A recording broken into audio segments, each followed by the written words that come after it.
की इस पावन धरती पर मैं आप लोगों के बीच उपस्थित हूं। देखिए, और यहां पर आज सभी लोग हमारे सहयोग के लिए, बुंदेलखंड पृथक राज्य के लिए सहयोग के लिए जो आप लोग यहां पर उपस्थित हुए हैं हमें सुनने के लिए, इसके लिए बहुत बहुत आपका आभारी हूं, धन्यवाद करता हूं, तहे दिल से आपका स्वागत करता हूं। देखिए दोस्तों, बुंदेलखंड राज्य आंदोलन क्यों आवश्यक है? ये लड़ाई कोई आज की नहीं है। आप लोगों ने पहले भी सुना है, बुंदेलखंड की बात हमेशा होती आई है, लेकिन बुंदेलखंड राज्य को सरकार की बनाने की मंशा नहीं है। क्यों मंशा नहीं है? मैं आपको बताता हूं क्यों मंशा नहीं है। बुंदेलखंड राज्य जो है दो हिस्सों में बटा हुआ है, एक उत्तर प्रदेश का बुंदेलखंड, एक मध्य प्रदेश का बुंदेलखंड। तो ये लोग क्या कहते हैं? पहले कह रहे थे कि बुंदेलखंड राज्य इसलिए नहीं बन सकता कि हमारी केंद्र में सरकार नहीं है। तो भाई केंद्र में सरकार बनवा दी बुंदेलखंडियों ने, सभी लोगों ने भर भर के वोट दे दिया कि केंद्र में सरकार बन गई। फिर ये आए बोले कि मध्य प्रदेश और केंद्र में तो हमारी सरकार है, पर उत्तर प्रदेश में हमारी सरकार नहीं है, उत्तर प्रदेश में हमारी सरकार बनवाओ और हम बुंदेलखंड राज्य बना देंगे। तो भाई हमारे बुंदेलखंडियों ने उत्तर प्रदेश में भी सरकार बनवा दी। लेकिन आज इतने दिन होने को है, लगभग उत्तर प्रदेश में 10 वर्षों से भाजपा की सरकार है और लगभग 10 वर्ष से अभी बीच में 6 महीने के लिए कांग्रेस की सरकार बनी थी मध्य प्रदेश में। बाकी मध्य प्रदेश में भी बराबर आपकी सरकार है और केंद्र में भी लगातार आपकी सरकार है। लेकिन बुंदेलखंड के विषय में आप बिल्कुल बोलने को तैयार नहीं है, बुंदेलखंड राज्य बनाने को तैयार नहीं है। क्यों तैयार नहीं है? उसके लिए मैं आपको पूरा रूपरेखा बताता हूं कि क्यों तैयार नहीं होते। इन्होंने बुंदेलखंड को समझ रखा है। अच्छा जा बताओ भैया, अगर कौन में घर तैयार लग जाए तो क्या करो? तो वो लगो तो मुझे छत्ता कह भगा दे तक आए काटत है और देर तो कचूहे नहीं है। अगर मधुमक्खी को क्षमता लगे तो है लगोन में काय बस शहद दे, लेकिन बटंक भी मारो। लेकिन बुंदेलखंडी ऐसे लोग हैं जिनको ये बुंदेलखंड का शहद भी निचोड़ते हैं और इनको पता है कि बुंदेलखंडी डंक भी नहीं मारता। कह रही है लौट का तुम लोग कोऑर्डिनेट सरकार से नहीं लड़ रहे ना, लेकिन आपके यहां का बालू, आपके यहां का यूरेनियम, आपके यहां का जिर्कोनियम, आपके यहां का क्या बोले जितनी बालू है एरज बांध में देख लो, और आपके लोग बड़ी बड़ी गाड़ियों में घूम रहे हैं और हमारे बुंदेलखंडी लोग, हमारे बुंदेलखंड के बच्चे, उनको ना नौकरी है, ना खाने को है, ना रहने को है, कोई सुविधा नहीं दे रहे हैं आप बुंदेलखंड के लोगों को। बताओ भाई मिल रही है क्या? है कितने बुंदेलखंडी लोगों की नौकरी मिल रही टोली फतेहपुर में? बताओ हमें। नहीं मिली ना? तो काहे नहीं मिल रही नौकरी? क्यों नहीं मिल रही नौकरी? इस चीज को हमें देखना है। तो इसीलिए हम लोग मांग कर रहे हैं कि हमें हमारा बुंदेलखंड दे दो। जब हमारा बुंदेलखंड राज्य होगा, हमारी सरकार होगी और हम क्या करेंगे? हमारे यहाँ पुलिस भर्ती बोर्ड आएगा, हमारे यहाँ एसएससी बोर्ड आएगा, हमारे यहाँ आपका सचिवालय होगा, तो हमारे यहाँ के बच्चों को नौकरी मिलेगी कि नहीं मिलेगी? और हमारे यहाँ का जो खनन होगा वो क्या होगा? उसके लिए आपको रॉयल्टी देनी पड़ेगी बुंदेलखंड के लोगों को, तब मिलेगी आपको। अब बताओ आप, इन्होंने अभी महोबा के पास महोब कुंड में, ठीक है, जिर्कोनियम निकला हुआ है, इतना महंगा पदार्थ है, वो परमाणु भट्टी में इस्तेमाल होता है, परमाणु भट्टी में यूज होता है। 10 आपने महोबखंड का पूरा हिस्सा हरपालपुर तक 13 आपने ब्लॉक ले लिए उसमें। अब 13 ब्लॉक का मतलब समझ लो कितनी बड़ी क्षेत्र में वो निकला हुआ है, और उसमें आपने बुंदेलखंड के आपने माइनिंग फैक्ट्री यहां नहीं लगाई। आपने उसका टेंडर किसको दे दिया? आपने उसका टेंडर दे दिया महेश्वरी माइनिंग, और ये महेश्वरी माइनिंग कहां की है? पश्चिम बंगाल की है। मतलब हमारे यहां का खनन और लूटेगा कौन? पश्चिम बंगाल वाला। हमारे यहां क्यों नहीं फैक्ट्री लगाई?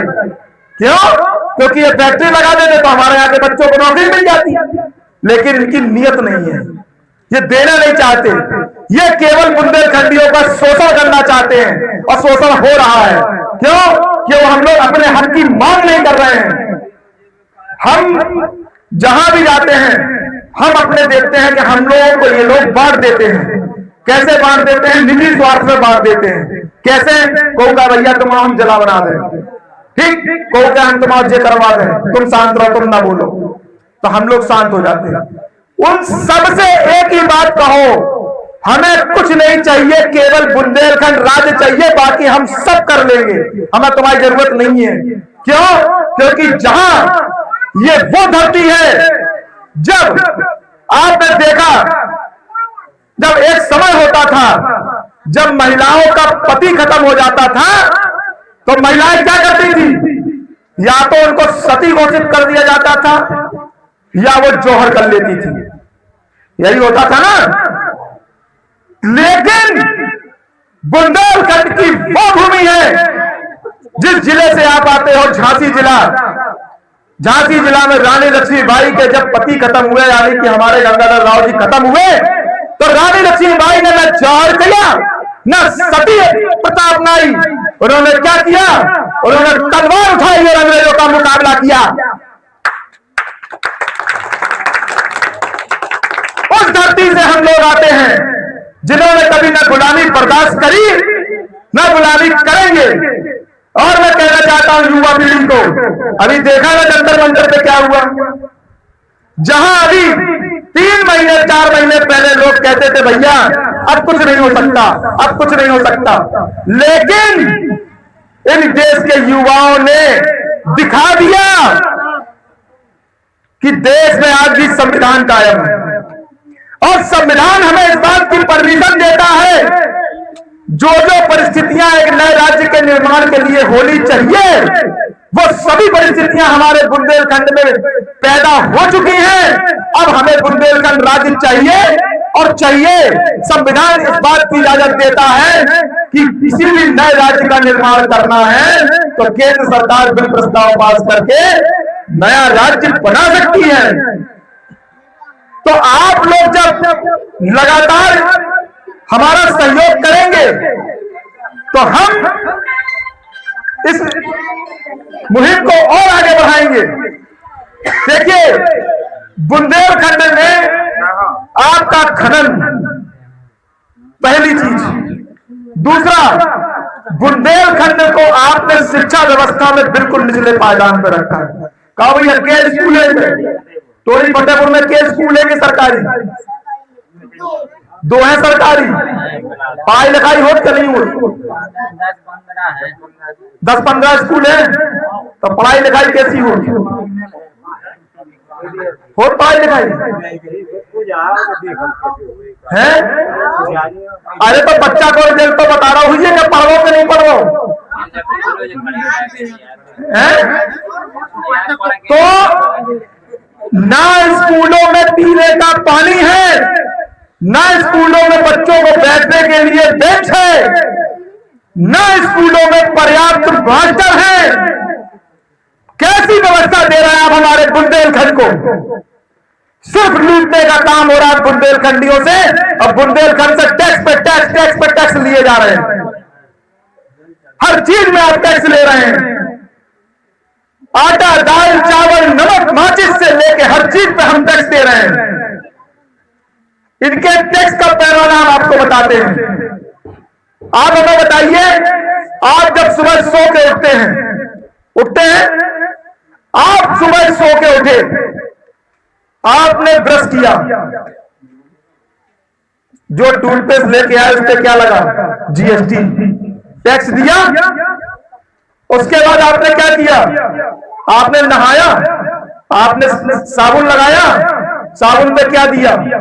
टैक्स दिया। उसके बाद आपने क्या किया? चाय पी, नहा धो के कहा भाई नाश्ता कर ले, चाय पी ले, तो चाय पे भी टैक्स दे रहे हो। उसके बाद आप क्या कर रहे हो? उसके बाद आप बोले भैया नहा धो कर चाय वाय पी लिया, चलो भैया ऑफिस चलते हैं। गाड़ी स्टार्ट करी, गाड़ी पर टैक्स दिया और गाड़ी में लगने वाले पेट्रोल पर टैक्स दिया। उसके बाद आप ऑफिस पहुंचे, अगर कोई ऑफिस में काम करता है तो ऑफिस पहुंचे, उस पर क्या लग रहा? आपकी सैलरी पे क्या लग रहा? टैक्स।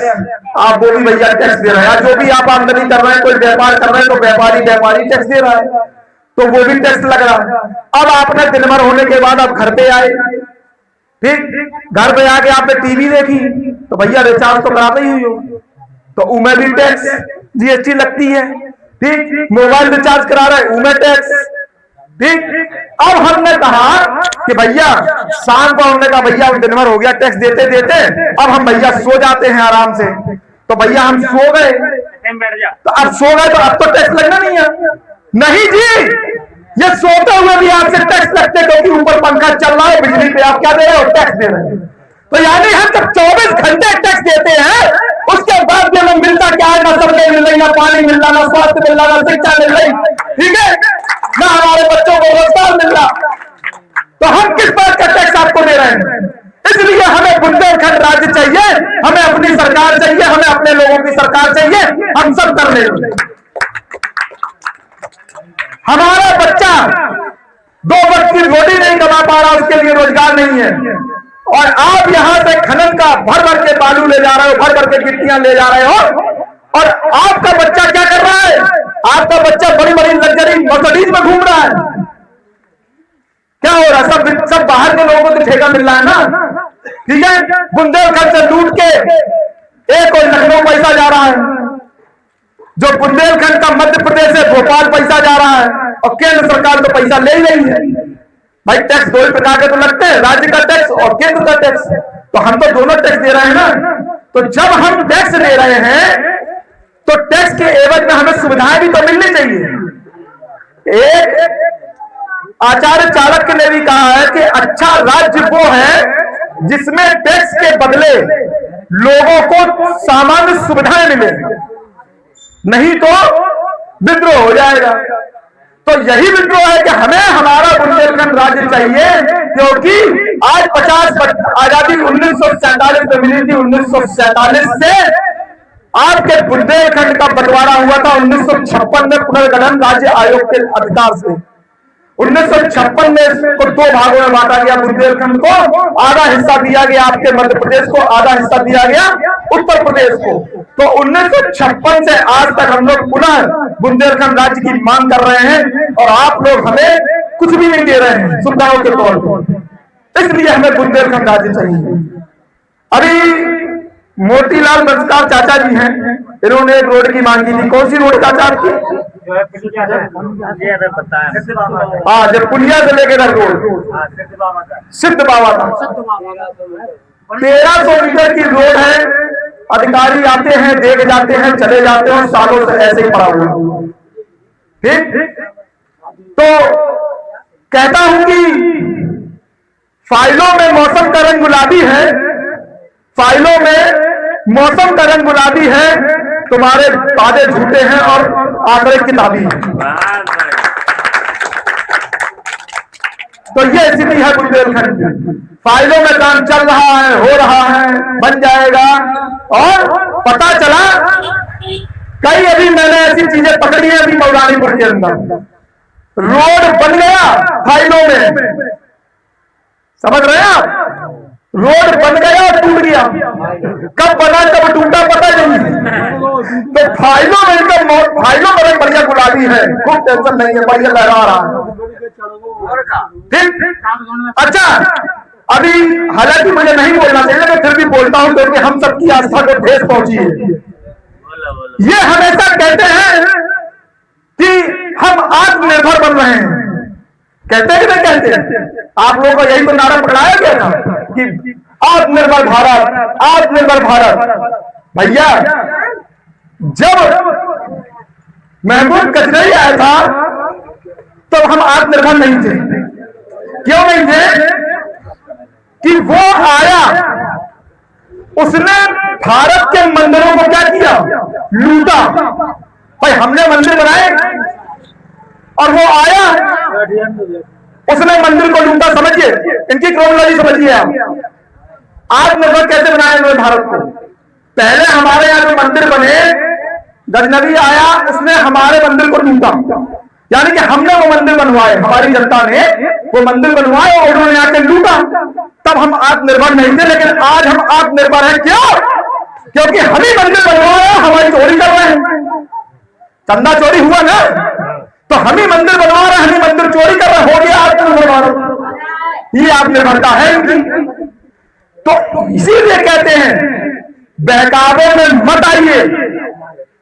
आपसे कोई कुछ भी कहे, चलो भैया हम तुम्हारे लिए रोड बनवा दे रहे, तुम बुंदेलखंड राज्य न मांगो। नहीं, हमें केवल बुंदेलखंड राज्य, केवल बुंदेलखंड राज्य, केवल बुंदेलखंड राज्य, केवल बुंदेलखंड राज्य। और मैं आपको बता दूं, इस मुहिम को आप लोग तेज कर दीजिए, जहन में बिठा लीजिए। कहीं आने वाली पीढ़ी ये ना कहे, जैसे आज हम नाम लेते हैं हमारे क्रांतिकारियों का, सरदार भगत सिंह जी का, बाबा साहब भीमराव अंबेडकर का, आपका राजेंद्र लहरी का, सुभाष चंद्र बोस का, सभी क्रांतिकारियों के हम लोग इतनी इज्जत से नाम लेते हैं, उनकी जयंतियां मनाते हैं, उनके नक्शो कदम पे चलते हैं, उनके पद चिन्हों पर चलते हैं। कल के दिन ऐसा ना हो कि आपके बच्चे आपके पद चिन्हों पे चलने से मना करते हैं। वो कहे कि पापा आपने बुंदेलखंड राज्य की मांग की होती, बुंदेलखंड राज्य बन गया होता तो आज मेरे पास नौकरी होती, आज मेरे पास रोजगार होता, आज हम विकसित होते। तो निकलो घर मकानों से और बुंदेलखंड राज्य की मुहिम को आप तेज करिए। और जहां मेरी जरूरत होगी, जहां हमारे राष्ट्रीय संयोजन के अंकित परिहार जी बैठे हुए हैं, ये बिल्कुल अर्जुन की तरह लगे हुए हैं। बुंदेलखंड राज्य अर्जुन कहे जाते हैं। हम लोग जहां जहां भी मीटिंग करने गए, पलेरा हुआ, आपका पनवाड़ी नदी परसों मीटिंग करके आए हैं, उसके बाद आपका हरपालपुर हुआ। धीरे धीरे हम लोग एक एक गांव, एक एक शहर पहुंच रहे हैं। बस एक ही चीज की मांग है, आप लोग हमारा सहयोग कर दीजिए। ये निश्चित है कि 2029 नहीं आने पे होगा और बुंदेलखंड एक नए राज्य के रूप में आपको भारत का 29वां राज्य बुंदेलखंड राज्य दिखाई देगा। भाई कुछ लोग हमसे कहते हैं भाई बुंदेलखंड क्या हो जाएगा बुंदेलखंड राज्य बनने से? अरे क्या नहीं हो जाएगा बुंदेलखंड राज्य बनने से? सम्राट अशोक का शासनकाल पढ़िएगा आप लोग। सम्राट अशोक छोटे छोटे हिस्सों में राज्यों को बांटने के फेवर में थे। वो क्यों थे? उसका रीजन ये था कि जब छोटे छोटे एरिया होते हैं, छोटा छोटा एरिया होगा तो उसका विकास जल्दी होता है, उसकी सुनवाई जल्दी होती है, उसकी बात जल्दी पहुंचती है लोगों तक। अब टोली फतेहपुर के किसी व्यक्ति को इस रोड की मांग उठानी है, तो वो यहां नहीं सुना जाएगा तो कहां जाएगा? झांसी जाएगा, और झांसी नहीं सुना जाएगा तो लखनऊ जाएगा। लखनऊ तक पहुंचते पहुंचते उसकी हिम्मत टूट जाएगी। लेकिन अगर बुंदेलखंड राज्य होता, हमारा जो भी मुख्यालय होता, आपको 100 किलोमीटर के मध्य में आपको मुख्यालय मिल जाता, तो आप 4 दफे चक्कर लगा के अपना काम करवा लेते। इसलिए बुंदेलखंड राज्य चाहिए। अच्छा, अब क्षेत्रवादिता की बात कह लें। लखनऊ अवध का क्षेत्र आता है, बुंदेलखंड एक अलग क्षेत्र है। तो लखनऊ वाले हमारी बात तो अच्छी से क्यों समझेंगे? जब हम बुंदेलखंड में हमारा ही व्यक्ति बैठा होगा तो हम अच्छे से काम करा लेंगे। होगा कि नहीं होगा? तो इसीलिए बुंदेलखंड राज्य चाहिए, ताकि अच्छे स्कूल हो जाएं, अच्छे अस्पताल हो जाएं, अच्छी स्वास्थ्य की सुविधाएं मिले। अच्छा कहो भैया जी बताओ, यहाँ पे अगर आपके बुंदेलखंड, आपके यहाँ पे टोली फतेहपुर में कितने अस्पताल है? कितने अस्पताल है भैया सरकारी? कहाँ है? स्वास्थ्य केंद्र है, उप केंद्र है, सुविधाएं हैं कुछ? अच्छा, कुत्ता उत्ता काट ले तो इंजेक्शन मिल जाए? नहीं मिला तो कितने जाने आप? मऊ जाने आप? और भैया मऊ के लोग तो जाकर के मऊ में तो रेफर सेंटर खोलो होता, जाओ उसको सीधो लेकर झांसी जाओ, फिर तो बोले मऊ में कर दे जाओ। है? तो मऊ के लोग तो ये कहते हैं कि मऊ तो रेफर सेंटर है। तो आप सोच लीजिए, जब मऊ रानीपुर की ये स्थिति है, आप मऊ रानीपुर से जुड़े हुए हैं, मऊ रानीपुर वाले झांसी से जुड़े हुए हैं, और झांसी वाले कहते हैं भैया झांसी में भी अच्छी सुविधा नहीं होता, तो पता चलो बेटा लूट ले। ठीक, तो बेटे ग्वालियर जा या दिल्ली जा, तो सुविधाएं कोई नहीं है। आप इधर चले जाओ, 200 किलोमीटर इधर जाओ, कोई फैक्ट्री नहीं, 200 किलोमीटर पश्चिम, 200 किलोमीटर उत्तर, 200 किलोमीटर दक्षिण, किसी भी एरिया में चले जाओ, चारों दिशाओं में एक बड़ी सरकारी फैक्ट्री नहीं है जिसमें आपके बच्चे को रोजगार मिल सके। तो क्यों नहीं है? इनकी नियत नहीं है। क्या नहीं है? इनकी नियत नहीं। अच्छा भैया जब बताओ, सबका नियत से होता है कि नहीं होता है? सबका नियत से तो होता है। अगर किसी परिवार का पिता कह दे कि हमें निकलने का चुका, तो क्या वो परिवार अच्छे से चल पाएगा? एक पिता की नियति तो होती है कि हम अपने बच्चे को पढ़ाएंगे, हम अपने बच्चे को स्कूल भेजेंगे, हम अपने परिवार को अच्छे से चलाएंगे, हम अपने बच्चे के लिए खाने पीने का इंतजाम करेंगे। तो सरकार क्या है? सरकार पिता ही तो है, लेकिन वो नहीं कर रही है, नहीं सुन रही है। तो हमें अपना राज्य चाहिए। तो यही चीजें हैं, यही सब बात हम आपसे करने आए थे। और बुंदेलखंड राज्य आंदोलन में सभी लोग जुड़िए। चार्ज नहीं करो तो भाई साहब, चलो बोलो बोलो बोलो, आवाज जा रही। तो देखिए, आप लोग जैसे भी सहयोग कर सके, जरूरी नहीं कि आप हमारे साथ झांसी चलें, हमारे साथ इधर जाएं। हम लोग का अगला कार्यक्रम है, सब जगह सब गांवों में मीटिंग करने के बाद हम लोग जो मुख्यालय होगा, मुख्यालय पर हम लोग घेराव करेंगे बुंदेलखंड राज्य के लिए। आप सभी लोग आज अपना नंबर दे दीजिए। हम लोग पूरे बुंदेलखंड में जहां भी मीटिंग करेंगे, सारी सूचनाएं आप तक आएंगे। नए टेक्निकल माध्यम से आप लोग जुड़ जाइए, आप तक एक एक खबर पहुंचेगी। आंदोलन कई प्रकार से होते हैं। जैसे हम लोगों की कहीं की पोस्ट आई, मान लीजिए अभी जतारा का मीटिंग है, आगे वाले समय में जतारा की मीटिंग हुई, ठीक, आपका बसारी की मीटिंग है, मऊ रानीपुर की मीटिंग है, जहां जहां की भी मीटिंग हो, अगर पूरे बुंदेलखंडियों ने उसको, जो भी आपके व्हाट्सएप पे, इंस्टाग्राम पे, फेसबुक पे जो भी आए, उसको केवल शेयर करते जाइए ताकि ऊपर नींद खुल जाए। भाई जब आप लोग शेयर करेंगे जभी तो वो वीडियो उठेगी, जभी तो वो नेता देखेंगे कि बुंदेलखंड के सभी लोग, भैया अब सोशल मीडिया पे विद्रोह है, पता नहीं ये विद्रोह कब जमीन पे आ जाए, और आएगा, क्योंकि हमें बुंदेलखंड राज्य चाहिए और चाहिए। तो आप लोगों से यही अनुरोध है, आप लोग अपना नंबर लिखा दीजिए, व्हाट्सएप नंबर, फेसबुक से जुड़ जाइए। आपके पास जो भी कंटेंट आए उसको शेयर करिए, लाइक करिए और पूरे बुंदेलखंड में फैला दीजिए। और इसी के साथ मैं अपनी वाणी को विराम देता हूं। आगे हम बुंदेलखंड राज्य आंदोलन के राष्ट्रीय संयोजक अंकित परिहार जी को बुलाना चाहेंगे। अंकित परिहार जी आए, अपनी बात कहें। अब काम करो, बोल रहा है बंद कर दो।